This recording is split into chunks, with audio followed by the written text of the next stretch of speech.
বিসমিল্লাহির রহমানির রহিম। আসসালামু আলাইকুম শিক্ষার্থীরা, কেমন আছো? আশা করি সবাই ভালো আছো। আমিও আলহামদুলিল্লাহ আল্লাহর রহমতে ভালো আছি, ভালো থাকার চেষ্টা করছি। তো শিক্ষার্থীরা, আমরা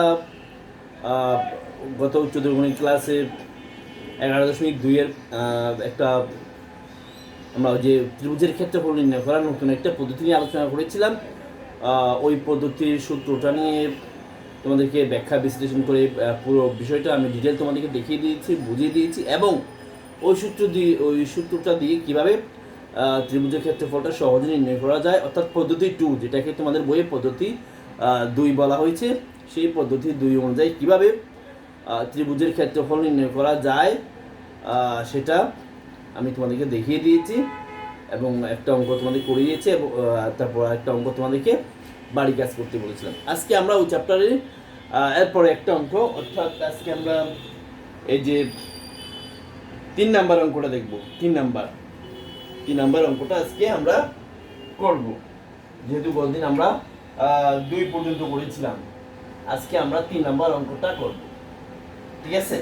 তো আশা করি তোমাদের সামনে বই আছে। আমি প্রশ্নটা পড়ছি, 3 নাম্বার অঙ্কটা শুরু করছি। সেই জন্য আমাদের প্রশ্নটা একটু ভালোভাবে বোঝা লাগবে, বুঝে আসতে হবে। আমরা প্রশ্নটাকে পড়ি। 3 নম্বর প্রশ্নে বলা হয়েছে যে দেখাও যে A11, B44, C48 এবং D15 বিন্দুগুলো একটি সামান্তরিকের শীর্ষবিন্দু। এটা হলো আমাদের প্রথম কাজ। অর্থাৎ একটা চতুর্ভুজের 4টা শীর্ষবিন্দু দেয়া আছে, বলা হয়েছে ওই চতুর্ভুজটা সামান্তরিক কিনা সেটা আমাদের কি করতে হবে, প্রমাণ করতে হবে, ঠিক আছে?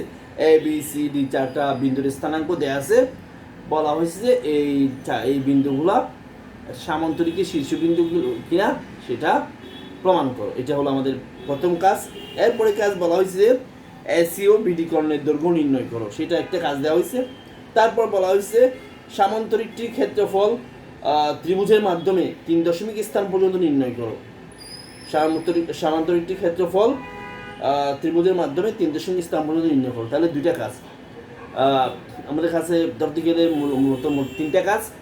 প্রথমত যে 4টা বিন্দু দেয়া আছে, ওই 4টা বিন্দু সামান্তরিকের শীর্ষবিন্দু কিনা সেটা আমাদের প্রমাণ করতে হবে। এরপর আমাদের যেটা করতে হবে সেটা হলো যে সামান্তরিকের 2টা কর্ণ দেওয়া আছে, ওই 2টা কর্ণের দৈর্ঘ্য নির্ণয় করতে হবে। এবং পরিশেষে বলা হয়েছে যে সামান্তরিকটি ক্ষেত্রফল ত্রিভুজের মাধ্যমে 3 দশমিক স্থান পর্যন্ত নির্ণয় করো, ঠিক আছে? তো আমি শুরু করছি, ঠিক আছে? আমরা শুরু করছি। তাহলে সেজন্য আমাদের প্রথমে যে কাজটা করতে হবে সেটা হলো যে এই যে বিন্দুগুলা গ্রাফে স্থাপন করা। তাহলে একটু আমাদের জন্য কাজটা একটু সহজ হবে। গ্রাফে আমি স্থাপন করছি, মোটামুটি একটা তোমরা গ্রাফে পারে একবার আমি একটা মোটামুটি একটা চিত্র এখানে আঁকতেছি, একটা মোটামুটি চিত্র আর কি।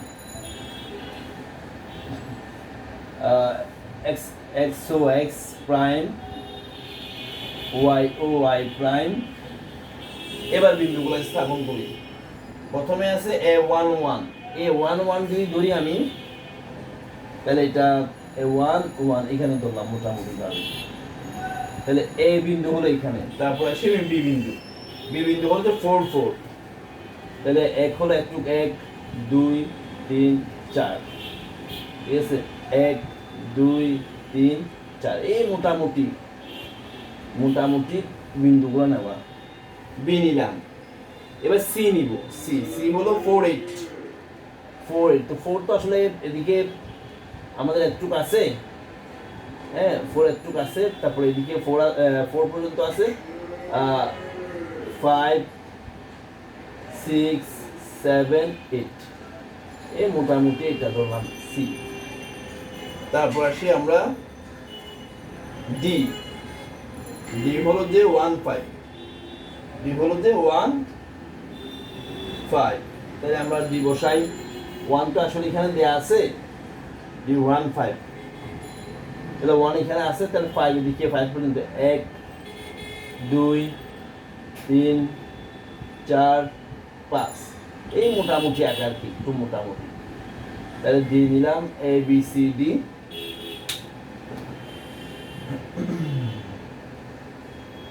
ঠিক আছে, এখন বিন্দুগুলো স্থাপন করছি, এগুলো বিন্দুগুলো যোগ করে দিই আমি।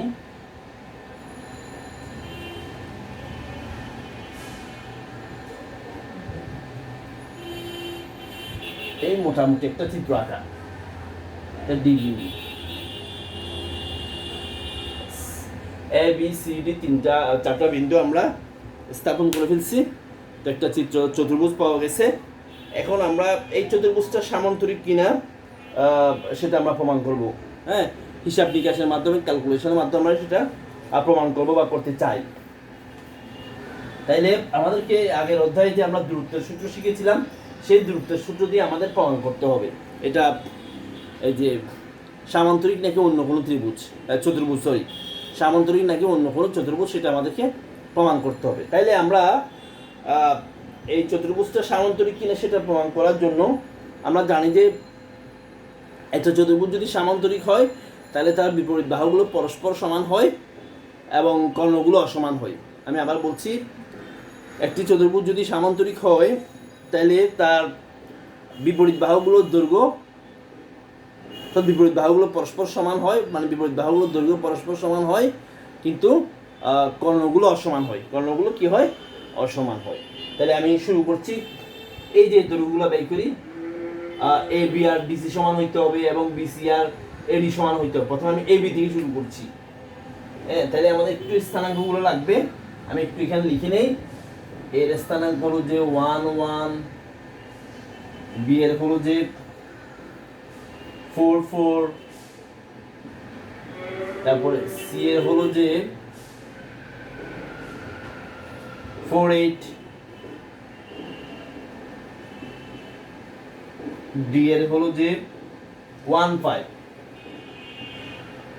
এই চারটা বিন্দুর স্থানাঙ্ক। এখন আমি প্রথমে এ বি বের করব। এ বি, বিটা বের করি।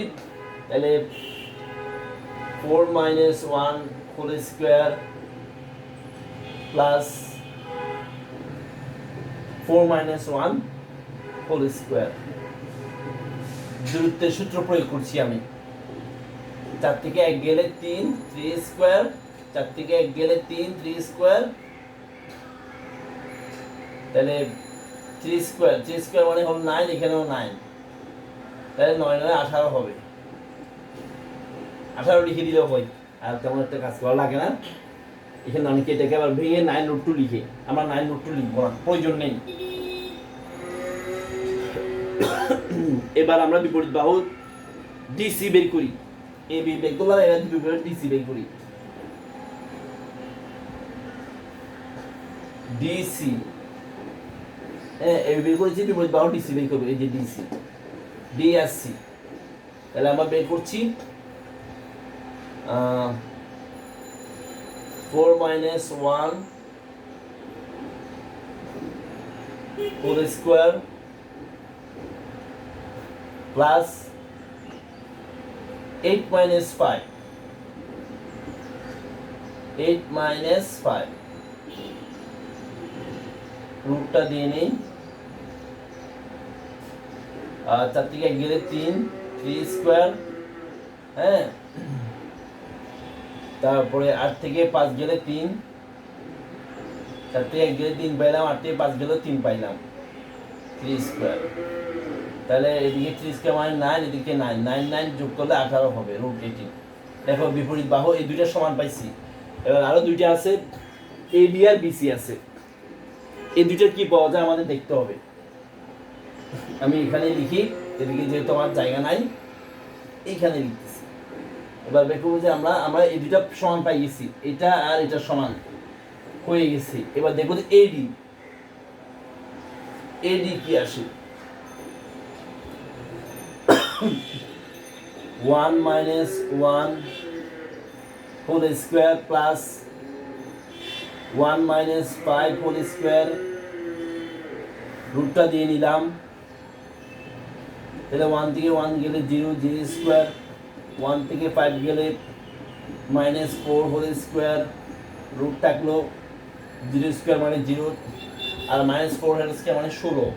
তাহলে 0 সাথে 16 যোগ করলে 16ই থাকবে, আর 16 বর্গমূল হলো 4। তাহলে এডির দৈর্ঘ্য বা এডির মান, এডি বাহুর মান বা এডি বাহুর দৈর্ঘ্য আমরা 4 পেলাম। এবার আসি আমরা এডির পরে বিসি। বিসি কত আসে দেখি আমরা। তাহলে বিসির মানটা আমরা বের করি। BC 4 - 1 whole square plus 4 - 5, sorry BC বের করতে হবে। ঠিক আছে, আমরা বিসি বের করছি। এখানে একটু ভুল হয়েছে, আমি একটু ঠিক করি। বিসি আমি বিডি চিন্তা করেছিলাম, সেজন্য আসলে কি ও করে ফেলছি। আমাদের তো লাগবে যে বিসি, তাহলে বিসির সাথে হলে হবে যে 4 - 4 হোল স্কোয়ার, তাহলে 4 - 4 whole square plus 8 - 4 whole square, রুটটা দিয়ে নিলাম। 4 - 4 প্লাস 8 - 4, 4 থেকে 4 গেলে 0, 0 স্কোয়ার। হ্যাঁ, আর 0 স্কোয়ার মানে তো 0, এটা লেখার প্রয়োজন নাই, এমনি সরাসরি 0 লিখে দিলাম। 8 - 4, 8 - 4 মানে 8 থেকে 4 গেলে 4, রুটটা দিয়ে নিলাম। আমি এখানে পাশেই লিখি 0 আর 4 স্কোয়ার, তাহলে কত হবে? 16 হবে। Root 16, that's mean 4। ঠিক আছে, তাহলে আমরা দেখলাম যে এডির দৈর্ঘ্য 4, বিসির দৈর্ঘ্য 4, অর্থাৎ এডি বাহুর দৈর্ঘ্য আর বিসি বাহুর দৈর্ঘ্য সমান। এই বাহু আর এই বাহুর দৈর্ঘ্য সমান পেয়ে গেছি আমরা। ঠিক আছে, তাহলে এবার দেখবো যে আমরা কর্ণগুলোর দৈর্ঘ্য কিরকম আসে। কর্ণগুলোর দৈর্ঘ্য কিরকম আসে, আমি এগুলা মুছে দিই। আমরা দেখলাম যে বিপরীত বাহু এ বি আর ডিসি সমান রুট 18 আসছে। বিপরীত বাহু এ বি, এই যে বিপরীত বাহু এটার মান আসছে রুট 18। আমি কিন্তু এখানে লিখতেছি জাস্ট বোঝার জন্য। এটাও রুট 18, তারপর এটাও রুট 18 আসছে। সেগুলো এখানে আসলে লেখার প্রয়োজন নাই, এমনি জাস্ট বোঝার জন্য আমি লিখতে চাইছিলাম, লেখার প্রয়োজন নেই। এখন কর্ণগুলোর দৈর্ঘ্য বের করতে হবে। কর্ণ, এই যে একটা কর্ণ আছে, এই একটা কর্ণ আমাদেরকে জানছে এসি কর্ণ এবং বিডি কর্ণ। কর্ণ বের করতে হবে, কারণ বিপরীত বাহুগুলো পরস্পর সমান হইলে সেটা সামান্তরিক হইতে পারে, আয়তও হতে পারে। বিপরীত বাহুগুলো যদি পরস্পর সমান হয় সেক্ষেত্রে সেটা সামান্তরিক হতে পারে, আবার আয়ত হতে পারে। এটা নিশ্চিত করে বলা সম্ভব নয়, সেজন্য আমাদের কর্ণগুলোর দৈর্ঘ্য বের করতে হবে। যদিও আমাদের প্রশ্নে আলাদাভাবে বলে দিয়েছে কর্ণগুলোর দৈর্ঘ্য বের করা, কিন্তু ওখানে না বললেও আমাদের কর্ণগুলোর দৈর্ঘ্য বের করতে হইতো। কারণ কর্ণগুলোর দৈর্ঘ্য বের না করলে আমরা নিশ্চিত হতে পারবো না এটা সামান্তরিক হবে নাকি আয়তক্ষেত্র হবে। কারণ বিপরীত বাহুগুলো পরস্পর সমান হয়, সেটা হলে সেটা সামান্তরিক হতে পারে, আবার আয়তক্ষেত্র হতে পারে। এখন তো আমরা নিশ্চিত হতে পারতেছি না, আমাদের কর্ণগুলোর দৈর্ঘ্য বের করে নিতে হবে, তারপর আমরা নিশ্চিত হতে পারবো যে আসলে এটা সামান্তরিক নাকি আয়তক্ষেত্র। ঠিক আছে, যদি প্রশ্নে বলে দিছি যে আসলে প্রমাণ করতে হবে যে এটা একটা সামান্তরিক ক্ষেত্র, তো এখন আসলে আমাদেরকে এটা কর্ণগুলোর দৈর্ঘ্য সমান হয় কিনা সেটা আমার দেখাই যাবে। প্রথমে আমরা এসি কর্ণ বের করি। কর্ণ এসির মান কত আসে দেখি। কর্ণ এসি, এসিটা বের করি আমরা। কর্ণ এসি 4 - 1 হোল স্কোয়ার, ঠিক আছে, 4 - 1 whole square plus 8 - 1 whole square. এই যে মানগুলো লিখে নিলাম। হ্যাঁ, মানগুলো আমার লেখা হয়ে গেল। এখন এগুলো ক্যালকুলেশন করি আমি। 4 - 1 মানে 3, 3 স্কোয়ার মানে হলো যে 9, আর থেকে 1 গেলে 7, 7 স্কোয়ার মানে হলো যে 49, রুট 49। তারপর এখানে দেখো এই যে 9 and 49 অবশ্যই কত হবে? রুট 58। ঠিক আছে, তাহলে এসি কর্ণের মান আমরা পেলাম যে রুট 58।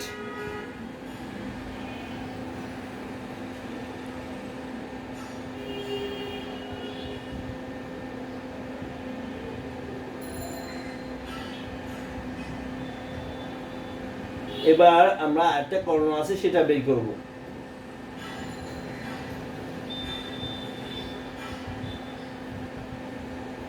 ঠিক আছে, আরেকটা কর্ণ আছে আমাদের, এই যে এই সি বের করেছি, এবার বিডি কর্ণটা বের করবো, কর্ণ বিডি।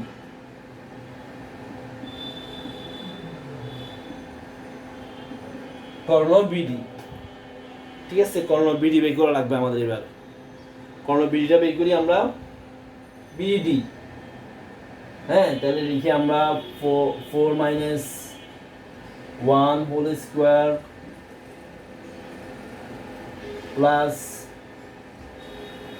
4 মাইনাস 5 হোল স্কোয়ার, রুটটা দিয়ে নেই, 4 থেকে গেলে 3, 3 স্কোয়ার মানে হলো যে 9, তারপর 4 থেকে 5 গেলে হবে যে -1 হোল স্কোয়ার, 4 থেকে 5 গেলে কত হবে, -1 হোল স্কোয়ার। তো -1 হোল স্কোয়ার মানে যে 1, রুট থাকবে 9 রেখে 10, রুট 10।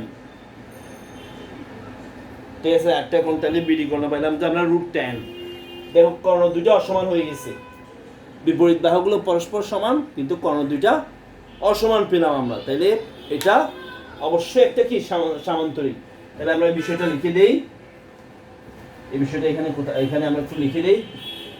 আমরা এই যে এ বি আর ডিসি বিপরীত বাহু দুটো সমান পাইছি, এখানে একটু লিখে দিতে হবে কোথাও, আমার এখানে তো আসলে জায়গা না এইভাবে, তারপর একটু কোথাও এক ফাঁকে লিখে দিতে হবে।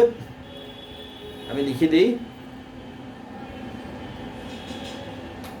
যেহেতু বিপরীত বাহু, খেয়াল করে, এ বি সমান ডিসি,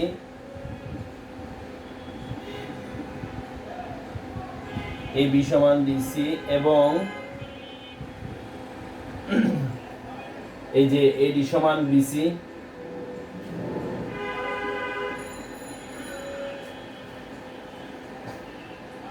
তারপর আমরা যেটা পাইলাম কর্ণ এসি সমান কর্ণ বিডি, কর্ণ এসি সমান কর্ণ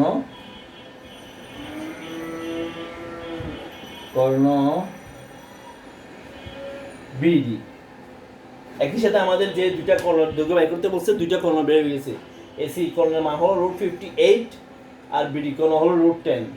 তাহলে বিপরীত বাহু দুইটা আমরা পরস্পর সমান পাইছি এবং কর্ণ দুইটা কি অসমান পাইছি। কর্ণ দুইটা কি বা হয় নাই, কর্ণ দুইটা সমান নয়। ঠিক আছে, এই যে একটা কর্ণ হলো √58 আর একটা কর্ণ হলো √10, তাহলে কর্ণ দুইটা অসমান। তাহলে আমরা বলে দিতে পারি যে সুতরাং, হ্যাঁ, এই যে আমরা বলে দিতে পারি, দেখি এই বিন্দুগুলো হচ্ছে সামান্তরিক শীর্ষবিন্দু। সুতরাং এ বি সি ডি বিন্দুগুলো একটি সামান্তরিকের, দেখা যাচ্ছে দিকে লেখা, বিন্দুগুলো ভালোভাবে দেখা যাচ্ছে না, একটু ওই পাশ চলে গেছে, আমি এই পাশ থেকে লিখি বিন্দুগুলো এ বি সি ডি। এদিকে আসলে এগুলো দেখার দরকার নাই আমাদের, এগুলো এখানে আমি এখানে লিখি, এখানে আর লেখার প্রয়োজন নাই, যেগুলো আমাদের কাজ শেষ। A B C D, A B C D বিন্দুগুলো একটি সামান্তরিকের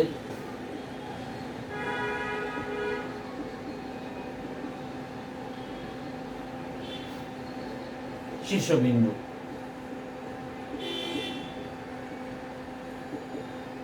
তাহলে এটা একটা প্রমাণ হয়ে গেছে। এখন দ্বিতীয় অংশ আমাদের কি বলছে? দ্বিতীয় অংশ বলছে যে এ বি সি ডি সামান্তরিকের ক্ষেত্রফল ত্রিভুজের মাধ্যমে নির্ণয় করো। এখন এখানে আসলে আমরা দুইভাবে বের করতে পারি। 4 দশমিক স্থান পর্যন্ত বলছে, এখানে আসলে দশমিক ছাড়া আমরা এখানে দশমিক দুইটা পদ্ধতি আছে। এই যে পদ্ধতি 2 দিয়ে করতে পারি, অথবা এই যে অর্ধপরিসীমা ত্রিভুজ ক্ষেত্রফল নির্ণয় করার যে অর্ধপরিসীমার একটা সূত্র আছে, √s into s minus a s minus b s minus c, ওই সূত্র দিয়েও করতে পারি। এটা আমরা কিভাবে করবো, এটা আমাদের ইচ্ছের উপর ডিপেন্ড করে বিষয়টা। ঠিক আছে, তাহলে আমরা এগুলো একটু এখানে আমরা এই মুছে দেই। এখন আমরা এটাকে চাইলে কি পরিসীমা সূত্র দিয়ে করতে, অর্ধ পরিসীমা সূত্র দিয়ে করতে পারি, অথবা পদ্ধতি 2 প্রয়োগ করে করতে পারি। এগুলো আমি মুছে দিই। আমাদের বিন্দুগুলো ছিল যে A11, আমি মুছে দিয়েছি, এগুলো একটু আবার লাগবে আমাদের। A11, B44, তারপরে C হলো যে আমাদের 48, D হলো যে 15, হ্যাঁ এই বিন্দুগুলো ছিল। এখন আমরা চাইলে এই যে পদ্ধতি 2 প্রয়োগ করতে পারি, অথবা চাইলে আমরা, আমাদেরকে বলে নাই যে সামান্তরিকটি ক্ষেত্রফল ত্রিভুজের মাধ্যমে নির্ণয় করো, ঠিক আছে, কিন্তু কোন পদ্ধতি সেটা বলে নাই। আমরা যে কোনো একটা পদ্ধতি প্রয়োগ করে বের করতে পারি। আমরা এই যে মনে করো যে ত্রিভুজ এ বি ডি এর ক্ষেত্রফল নির্ণয় করে এটাকে 2 দিয়ে গুণ করলে হয়ে যাবে। যেহেতু কি একটি সামান্তরিককে একটি কর্ণ দুটি সর্বসম ত্রিভুজে বিভক্ত করে, ঠিক আছে। তো এখন আমরা চাইলে এই যে বললাম পদ্ধতি 2 প্রয়োগ করে করতে পারি, অথবা এই যে কি বলে এই অর্ধ পরিসীমা সূত্র দিয়ে করতে পারি। আমি পদ্ধতি 2 প্রয়োগ করে বের করতেছি, ঠিক আছে, নাকি দিয়ে করবো এই যে অর্ধ পরিসীমা সূত্র বের করতে হলে আবার আমাদের লাগবে যে আমরা এই মানগুলো লাগবে। আমরা একটু আগে যে মানগুলো বের করছি, বিসির মান, তারপরে বিডির মান, সিডির মান, এই মানগুলো আমাদের লাগবে, ঠিক আছে। এগুলা ব্যবহার করে আমরা মানটা বের করতে পারবো, ঠিক আছে। তো আমি মূলত আমাদেরকে 4 আসলে এটা 2টা এখানে তথ্যগত একটু ব্যাপার আছে, যেহেতু ওরা বলে দেয় নেই মানে ত্রিভুজের ক্ষেত্রফলটা কিভাবে কোন পদ্ধতি বের করতে হবে সেটা বলে দেয় নেই, ঠিক আছে। তো এখন এখানের মধ্যে আসলে দশমিক ছাড়াও আসতে পারে। যেমন আমরা যদি পদ্ধতি 2 দিয়ে করি, কথার কথা পদ্ধতি 2 দিয়ে করি, আচ্ছা আমরা না হয় একবারে ওই যে অর্ধ পরিসীমা সূত্র দিয়ে করে ফেলি, সেটাই বেটার হবে আমাদের জন্য। হ্যাঁ, পদ্ধতি 2 দিয়েও চাইলে করতে পারবো, আর না হয় পদ্ধতি 2 দিয়ে দেখাবো। এখন এখানের মধ্যে আমরা যদি পদ্ধতি 2 দিয়ে করতে চাই, আমাদের এবি বাহুর দৈর্ঘ্য লাগবে। এবি আমরা যেটা বের করেছিলাম এবি বাহুর দৈর্ঘ্য, ঠিক আছে। এবি বাহুর দৈর্ঘ্য কিন্তু আমরা বের করেছিলাম √18 বের করেছিলাম, ঠিক আছে। তারপরে এবি বাহু, তারপরে তাহলে এক কাজ করি, আমরা বিসি বাহুর দৈর্ঘ্য বের করেছিলাম। বিসি বাহুর দৈর্ঘ্য ছিল যে 4 ছিল, ঠিক আছে। আর এবিসি এসি কর্ণ, হ্যাঁ এসি কর্ণ, এই যে এটা এসি কর্ণ ছিল, এসি হলো যে √58।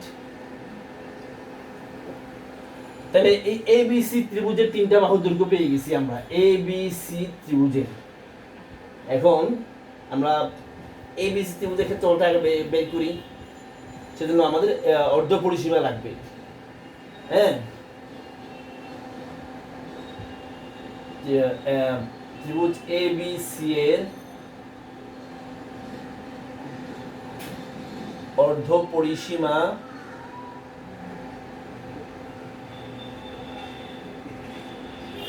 এস, অর্ধ পরিসীমা এস সমান ত্রিভুজ এবিসি এর আমরা অর্ধ পরিসীমা এস বাই করব, ঠিক আছে। খেয়াল করো বিষয়টা। তাইলে আমরা অর্ধ পরিসীমা মানে, ঠিক আছে, 3 বাহুর ত্রিভুজ এবিসি 3 বাহুর দৈর্ঘ্যকে যোগ করে 2 দিয়ে ভাগ, 3টা বাহুর যোগ কর, তাহলে এবি √18, তারপরে এই যে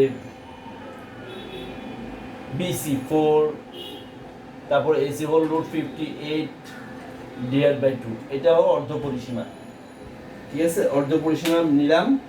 এবার আমরা ক্যালকুলেটর দিয়ে বের করি কত আসে দেখি।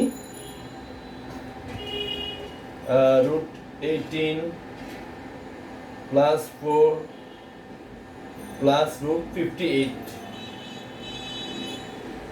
ভাগ 2 7.93 লিখতে পারি মোটামুটিভাবে 7.93। আমাদের কাছে আসলে 4 দশমিক স্থান পর্যন্ত চাইছে, তো আমরা 7.93 লিখতে পারি, 7.929 ও লিখতে পারি, 9292 লিখি। আচ্ছা 7.9292 এটা একটু গেল। এবার অর্ধ পরিসীমা তো পেয়ে গেছি আমরা, এখন আমরা সরাসরি ক্ষেত্রফল বের করতে পারি। সুতরাং ত্রিভুজ ABC এর ক্ষেত্রফল,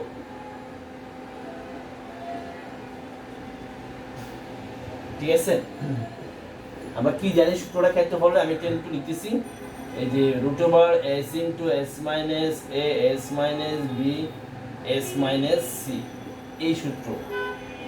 ABC হলো 3 বাহুর দৈর্ঘ্য। এগুলো আমরা আগে ক্লাসগুলোতে শিখেছি, আমি আলোচনা করেছি, আশা করি তোমাদের মনে আছে, মাথায় আছে, ঠিক আছে। তাহলে আমি এই সূত্রটা দিয়ে এখানে আমরা ত্রিভুজ ABC এর ক্ষেত্রফলটা বের করব। হ্যাঁ, তোমরা চিন্তা করতে পারো আমাদের তো আসলে সামান্তরিক ক্ষেত্র বের করতে বলছে, আমরা ত্রিভুজ ABC এর ক্ষেত্রফল কেন বের করছি? আসলে আমি যে বিষয়টা বলেছি, যেহেতু আমরা জানি যে কোনো কর্ণ একটি সামান্তরিককে দুটি সর্বসম ত্রিভুজে, মানে দুটি সমান ক্ষেত্রফল বিশিষ্ট ত্রিভুজে বিভক্ত করে, ঠিক আছে। তো তাইলে আমরা যদি ত্রিভুজ ABC ক্ষেত্রফল বের করে তাকে 2 দিয়ে গুণ করি, তাহলে পুরো ABCD সামান্তরিকের ক্ষেত্রফল চলে আসবে। আবার বলছি, কোনো কর্ণ সামান্তরিককে দুটি সমান ক্ষেত্রফল বিশিষ্ট ত্রিভুজে বিভক্ত করে। তো তাহলে আমরা যদি একটা ত্রিভুজের ক্ষেত্রফল বের করি, তাকে 2 দিয়ে গুণ করি, তাহলে পুরো সামান্তরিকের ক্ষেত্রফল চলে আসবে। আমরা সেই কাজটাই করছি, সেদিকেই যাচ্ছি। তাহলে আমরা প্রথমে এখানে সূত্রের মধ্যে মানগুলো বসাই দিব। সূত্রের মধ্যে আমরা মানগুলো বসাই দিই, বা এভাবে লিখতে পারি ইচ্ছা করলে, এভাবে এই যে s - ab বাহু, বাহুটাকে ABটাকে a বাহু ধরলাম, AB s - BC s - AC, এই মানগুলো বসাই দিলাম। এবার মানগুলো বসাই, s এর মান তো আমরা পাইছি 7.9292, ব্র্যাকেট দিলাম 7.9292 মাইনাস AB এর মান হলো যে √18, কারণ তো অনেক জায়গা লাগবে, আরো নিচে জায়গা লাগবে। হ্যাঁ, এটা এগুলোর এদিকে আর প্রয়োজন না, এগুলো মুছে দিচ্ছি, ছোট করে লিখি একটু। s - BC, BC এর মান হলো 4। হ্যাঁ, এটা তো s এর মানটা লেখা হয় না, s এর মানটা লিখে নিতে হবে। তো s এর মান তো 7.9292 মাইনাস 4, তারপর আবার 7.9292 মাইনাস AC এর মান হলো যে √58। এই যে মানগুলো এবার লেখা শেষ, এবার ক্যালকুলেশন করলে আমাদের উত্তরটা চলে আসবে, ঠিক আছে। ক্যালকুলেশনটা আমি করছি, তোমরা করবা খাতায়। হ্যাঁ, প্রথমে আমরা একটা রুট দিয়ে নিব, রুট দিয়ে ব্র্যাকেট দিয়ে নিব, তাহলে আমাদের আর সমস্যা হবে না। 7.9292 লিখলাম, গুণন দিলাম, ব্র্যাকেট দিলাম,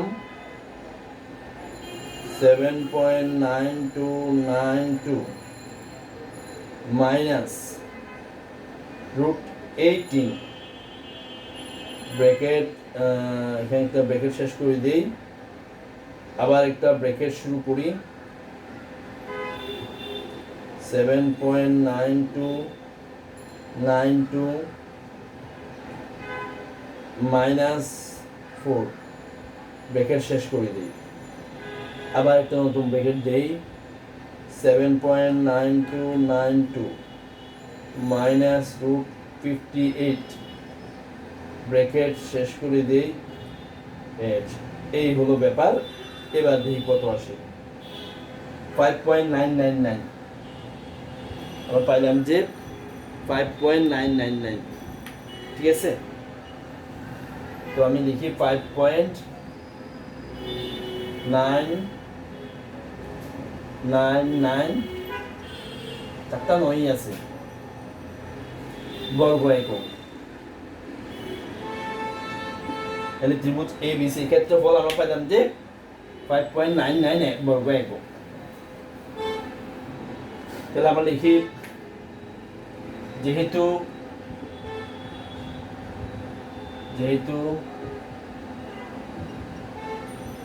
একটি কর্ণ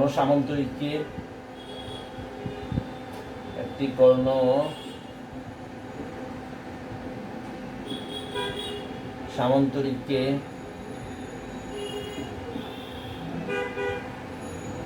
দুটি সমান ক্ষেত্রফল বিশিষ্ট বা সর্বসম ত্রিভুজে বিভক্ত করে, সমান ক্ষেত্রফল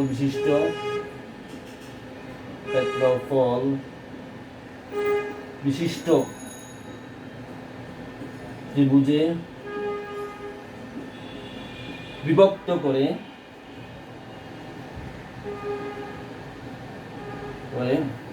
তাহলে আমাদের এসি কর্ণটা ABCD সামান্তরিককে দুটি ত্রিভুজে বিভক্ত করে। ঠিক আছে, একটা ত্রিভুজ, একটা ত্রিভুজ, একটা ত্রিভুজ। ঠিক আছে, ABC ত্রিভুজ। তাহলে সুতরাং আমরা লিখতে পারি যে কি, এখন আমরা যেহেতু ত্রিভুজ ABC এর ক্ষেত্রফল পেয়ে গেছি, ABC ত্রিভুজের যেহেতু ক্ষেত্রফল পেয়ে গেছি, ABC ত্রিভুজের ক্ষেত্রফলকে আমরা 2 দিয়ে গুণ করলেই ABCD সামান্তরিকের ক্ষেত্রফল পেয়ে যাব। ABCD সামান্তরিকের ক্ষেত্রফল পেয়ে যাব। ঠিক আছে, তাহলে আমরা লিখি সুতরাং ABCD সামান্তরিকের ক্ষেত্রফল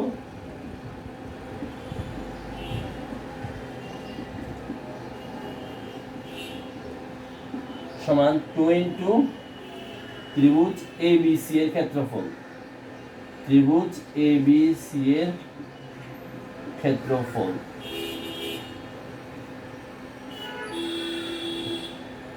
তাহলে ত্রিভুজ ABC এর ক্ষেত্রফল আমরা কত পাইলাম, এই যে এটা 5.999 বর্গ একক।